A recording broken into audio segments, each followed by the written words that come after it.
it's the same principle. So because I think Gale's a better player. I think Gale's kicking game. I know. Look, they're both brilliant. They're really good players. You're asking me to pick, between two great players. I have an affinity to Luke Gale. I like Luke Gale because he's I just think bull. Jason Tamalolo will absolutely rip him to pieces. And why would Williams would stand up a bit more to it? I think why Williams would he stand up a bit more? Why would you really? Genuinely. Right. I've never seen Luke Gale defend a middle. I've seen George Williams playing a grand final defending a middle with a man down. So I'm more confident of his defensive prowess. I'm more confident in Luke Gale's ability to guide a team around the park than I'm in George Williams's, and I think that's what's going to be key. Could we not drop with it? Well, that was the thing I was thinking about, to be honest with you, today. But then I don't think you can blame Widdop's lack of form completely on Gareth Widdop himself. I think he's been behind a beaten pack for a large part of the season. And he has popped up with a lot of tries and assists when we have had positive things to talk about the Dragons in the stats roundup. And I think so, yeah. Shall we move on to the other one? I suspect that he'll go with Williams, to be honest with you. Fair enough. But this would be my pick. So there we go. That's England taken care of. Should we move on to the Kiwis then? Joint Dally M winner Jason Taumalolo, playmaker Sean Johnson and prop Jared Warrior-Hargreaves are in New Zealand's 2016 Four Nations squad. All three players were ruled out of the side that lost 2-1 to England in last year's series with various injuries. There are notable absentees, however, including fullback Roger Tuivasa-Sheck and halfback Kieran Foran. Now the New Zealand squad in full is Jared Beale of Cronulla, Adam Blair from Brisbane Broncos, Jesse Bromwich of the Melbourne Storm, Lewis Brown from Manly, Greg Eastwood of Canterbury, David Fustiao of the New Zealand Warriors, Tohu Harris. Fuzzy Tua. Why can't I never say that? I've never even had to practice it, that's why I'm looking he doesn't play a lot. He's one of the players that brought their average down because he's not played a lot. Oh, there you go, that helps. Tohu Harris of the Melbourne Storm, Sean Johnson, New Zealand Warriors, Tommy Luluai from the New Zealand Warriors and next year the Wigan Warriors, Isaac Luke from New Zealand Warriors, Simon Mannering from the New Zealand Warriors, Tamari Martin from the Penrith Panthers, Manu Mau from the Parramatta Eels, Jason Nightingale of St George, Kevin Proctor from Melbourne, Jordan Rapana from Canberra, Joseph Tapine from Canberra Raiders, Jason Taumalolo from North Queensland, Marty Tapau from Manly, Jared Warrior-Hargreaves from the Sydney Roosters, and Letters himself, Dalin Watene-Zelezniak of the Penrith. I thought Warrior-Hargreaves was Letters. No. Oh, he's Scrabble, isn't he? He's Letters. Warrior-Hargreaves is Letters, and... Hang on. I thought Zelezniak was Letters. No. Is he Scrabble? Maybe. I don't know. But you missed. Also, let's not forget that Jordan Carhu, Solomon Carter, and Sean Kenny Dowell are in the squad. Did I miss that entire line?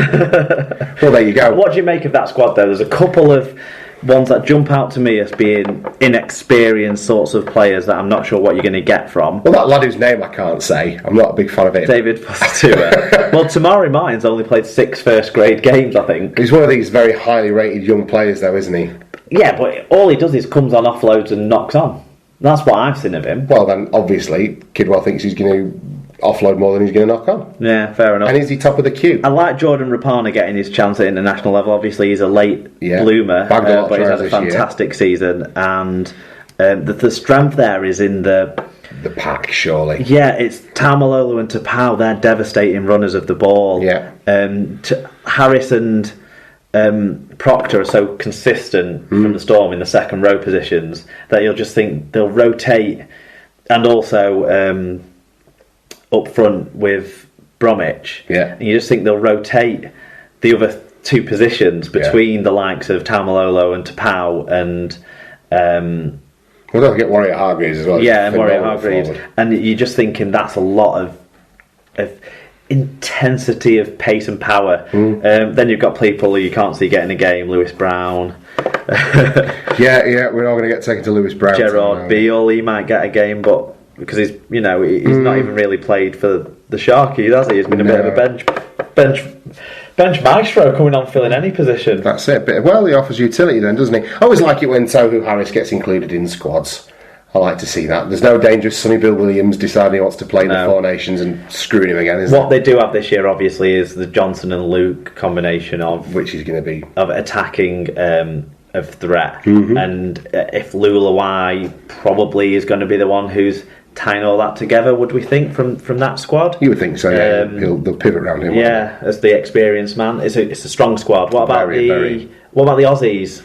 Well, Wales international Tyson Frizzell has been included, and I'm fuming at this, in Australia's. And not that he's played for Wales. He's a Wales player. He can still play for Wales. They're a tier 2 nation. No, it's bullshit. It's fucking bullshit. Well, I like the tier 2 system. He's so angry. And look, and I'm not saying he shouldn't be allowed to play in State of Origin because he clearly has. But you've picked a squad now. You've picked a side. You've nailed your colours to a flag.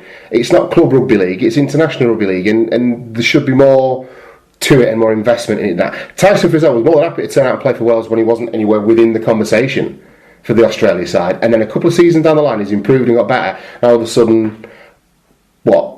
Screw you guys. Is it not good for Wales Rugby League how much they've been talked about because of this? No, because it's not bringing a player of Tyson Frizzell's comparative quality into the squad, is it? It's removing one. They're being talked about it because Tyson Frizzell... more people might see an international pathway from playing international rugby league in a tier 2 nation. It's always going to be this way. It's a means to an end. I know it is, but it still infuriates. It will always infuriate me. Anyway, Wales International, inverted commas, Tyson Frizzell has been included in Australia's squad for the Four Nations. The St George Illawarra second row has made 5 appearances for Wales and featured in the 2011 Four Nations and 2013 World Cup. Born in Wollongong, Australia, the 24-year-old qualifies to play for Wales through his Swansea-born father. Frizzell can now continue to represent Wales as they are a Tier 2 nation and Australia are a Tier 1. He is one of 7 new names in the Kangaroos squad who face Scotland in their opening game at Hull's KCOM Stadium on the 28th of October. Is it not at the light stream? I think you're right. I think it is at the live stream. Oh, where I've copied and pasted this from. So. Incorrect. It's at OKR, isn't it? I think so. So the Australia squad in full is Cam Smith, the captain, Darius Boyd, Shannon Boyd, Boyd Cordner, Cooper Cronk, Josh Dugan, Blake Ferguson, Jake Friend, Tyson Frizzell, Matt Gillett, Val Holmes, Greg Inglis, David Clemmer, James Maloney, Josh Mansour, Trent Merrin, Michael Morgan, Matt Moylan, Justin O'Neill, Josh Papali, Matt Scott, Sam Thaiday, Johnny Thurston and Aaron Woods. Yeah, I suppose the main surprise name might be Jake Friend. There's been a lot of talk about needing a backup hooker on the tour, and they didn't really know who would get that role because there isn't an abundance of high quality hooking options in the NRL. No. Compared to what Super League has to offer. Weirdly, so that's the main sort of strange name for me. I think there's people who get picked on being part of the rep scene for the last couple of years rather than because they've necessarily merited it from their club performances. I'm thinking of people like Dugan and Ferguson.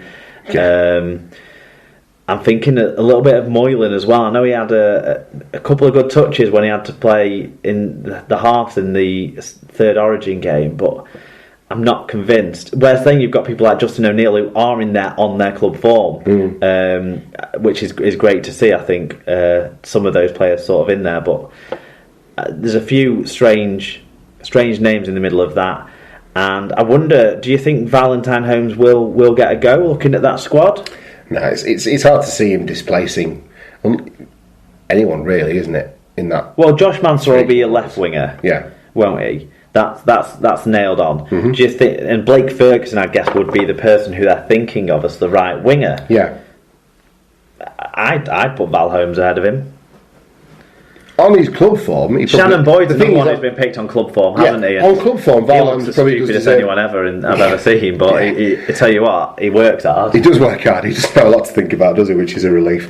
Now look, on club form, Val Holmes probably should start, but it's like you were alluding to. There's guys that will be in there, and just seem to be like names that are synonymous with Australia, and they just get a free pass regardless of their club form. So it wouldn't surprise me if he wasn't for. He'll probably play against Scotland, or they'll rotate at some point. Well, I'm going and get him out there. Boyd at 1. Right. The wingers will be Mansour and I'd hope for Holmes, but I'm guessing Ferguson. Mm-hmm. The centres will be Inglis and I hope O'Neill. I hope it's not Dugan. Not Josh Dugan, yeah. Then you will have obviously Thurston and Cronk. You would have Smith at 9 with Scott, and I would start Woods, personally. Then in your back row, you're going to have Well, Boyd Cordner. So many people you can have. I like Josh Papali. I've always had a soft spot. Papali would be a bench player for me. So I think it'd be Gillett and who did I say? Don't say Friday. No, I just said who it was going to be before Cordner. Yeah. And then you'd have locking the scrum, probably. Maybe even Thaiday, but probably Merrin. I think Merrin would. Yeah. Unless you want to be a... Interesting. Unless you want to be a Clemmer, David Clemmer running up through the middle. Well, Clemmer would come off the bench, wouldn't he? Yeah, well, that's what his role will be, to cause mayhem off the bench after 20 minutes or so. Yeah. We'll see, though. That's a strong squad, but to be honest, it's not as... I don't feel as scared of that squad with our squad as I have done in years gone by. These three teams are as evenly poised as they were, perhaps even more so before the World Cup, I would say. Yeah. Perhaps even more so. Okay, so getting away from the Four Nations. Through the rest of this. Then, Lee, because we've got to get you over at some. Look at that, 9:10. Leeds Centurions have signed St Helens back row forward Atelier Bay on a 2-year contract from next season. The 22-year-old, is he only 22? He looks about 40. The 22-year-old. He was a teenager then when he was at. He must have been. He was 19 at London. That's insane. Unless that's a typo. Wherever I've copied it from. Well, I'm not questioning you, but that's insane. The 22-year-old asterisk Tongan international joined Saints from London Broncos in 2015, having previously played for St George Illawarra Dragons, Melbourne Storm and Krill Sharks. How many clubs has this kid had at 22? He's not, is he? Jesus, he can't be. Leeds Centurions have also continued their recruitment drive for next season by signing Hull KR forward James Green on a 2-year deal. No, he's 29. There you go. I should fact check these things before we start recording, should I? I was going to say, it's like that scene from Bad Boys 2 where they go to open the door for the lad who's come to take his daughter out on a date. Like, motherfucker, you at least 30. Right, James Green, what did he have to say? Or what did someone have to say about him, I should say? He's ready to stamp his authority within our playing group, said head coach Neil Dukes to the club website. Wigan Warriors have signed Catalan Dragons. Back on Lee, just for one quick tick. That's 2 of the Super League players they were going to be signing. They've also signed Glenn Stewart and Elwar Pelissier. Right. How much more recruitment do you think is in them? There's obviously strong talk about Ryan Hampshire. Yeah. And talk about maybe... there's been talk about every single person who's unattached as well. Everyone's going to be linked with Lee. Yeah. They're going to have to get some people out the door, surely. Because they were basically spending the cap this season. There's a lot of people gone, hasn't there? There's a number of people gone to places like the Toronto Wolfpack. Yeah, but there's still some guys on big money there that haven't gone away yet out of that aging Well, pack. we know that. You've got to imagine that has he left now? It's been confirmed that basically he's not getting a new contract. Right, well, I was going to say, he will take some money out of the pot. Hock has got to be on a reasonable wedge as well, you would think. So, what's his continued involvement at Leeds Centurions? I think you'll see people leave before... Well, if we see more people come in, we're going to see... Personally, we're going to see... Hampton have got one more tilt in Super League at them. We'll see, anyway. Well, yeah, there we go. May I move on now? Yeah, of course. Fantastic. Okay, Wigan Warriors have signed Catalan Dragons forward Romain Navarrete on a 2-year deal from next season. The 22-year-old only made his Super League debut this year, but his form saw him called into the France squad. Navarrete has previously played for Pierre Limoux and the Hemel Stags, and joins Joe Burgess and Thomas Luluai as signings for Wigan for 2017. How do you feel about that one, Mark? He's a raw player, but I think he fits the mould. As long as we can improve his defence, and then you've got a cracker on your hands there. I think you're going to absolutely the right place to do that as well. Castleford forward Matt Cook has signed a 1-year contract extension to stay with the Super League side until 2018, with a club option for a further year. The 29-year-old signed from London ahead of the 2015 season, having also played for Bradford and Hull KR. I feel we'll be challenging for silverware and it's exciting times, Cook told the club website. Feels really good to get my new deal nailed down. It's been a tough year for the boys with all the injuries, but to finish 5th was great for us. Catalan Dragons have announced the signing this week of New Zealand international prop Sam Moa from the Sydney Roosters on a 2-year deal from 2017. I'm delighted to sign a player of Sam's calibre, head coach Lauren Fraser said. It's of course Moa's second spell in the Super League, as he played 78 times for Hull FC between 2007 and 2012. Great signing for the Dragons, I would say. Yeah. Seems like a decent sort of man to have around, and he's had great success at the Roosters after making his name really at Hull. Yeah, absolutely. No, it is a fantastic signing. Leeds Rhinos have signed prop Jack Ormonroyd from Fev Rovers on a 3-year contract. Ormonroyd, who started his career with Featherstone, had 2 years left on his deal with the Championship club. The 24-year-old had made 23 appearances for Featherstone Rovers in 2016 to help them reach the qualifiers, and played a further 5 times in the Super 8. Jack is a player who has impressed us this season and who has potential, said head coach